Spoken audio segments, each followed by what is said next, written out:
नै लोगोफोर गोदान कालेक्सन सफैबाय लकेल माइदि दख'ना मोजां मोजां दं गांसे गांसे देखायगोन र' सानाव सोलाबा नालाय मोनायावसो खेबनाय जायो बेहा दाउदैनि एरनाय मोजां मोनथारदोंमोन बेखौ बाथिसे आगरनि बेहा गुस्थि गोथां बाथिसे आगर दाउदैनि बेबो दिंखिया बिजौ आगर जा मोजांखा बियो मोनाखै नै बारा माबा नुवासै कालारखौ जा मोजांखा ख्रुमनो बै आगर गुबैयाव आगर लादेरनाय बियो बेबो दाउदैनि बेथाब कालारनि आगरा बेना नैबे दाग नङा दे सनाफोर बे सुबानो खारो हा एसे नांनायसो बेबो दाउदैनि सनाफोर खासि हाथाय आगर बियो खासि हाथाय ओमफ्राय मा होनबावोमोनलाय बेखौ मोनसे लाइहागार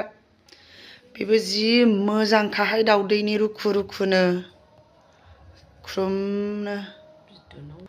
नैबे आगर गुबै प्लेन गुस्थि गोजानि जा मोजांखा हिन्जाव गोदानफोरनोबो गानहोनो बिराद बरिया जागोन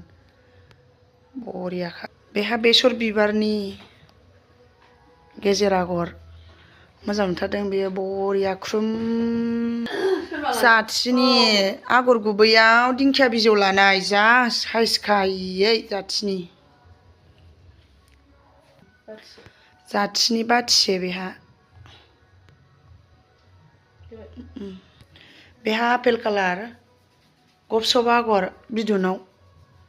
आपेल कालारनि अन्थावथावथार अरेन्ज कालारनि जा मोजांखाहाय सुथिबोनाय एरनाय बाथ' कालारनि एरनाय गोगोम ख्रुम ख्रुम मोजां बरियाथार बियो बाथ' कालारनि रानि पिंक बेहा जिंनि आगर सनाफोर बाथ' कालार बेहा बाथिसेयावहाय गबसब आगर लादेरबावनाय बाथ' कालारनि ख्रुमथार नरि कालारनि बियो जा मोजांखा जिङाव दिंखिया बिजौ आगर लानाय जा साइजखा ख्रुम चक्लेट कालार होननानै सानो बेखौ लोगोफोर नोंसोर मा होननानै सानो जा मोजां नुखादों नै बरियाखा ख्रुम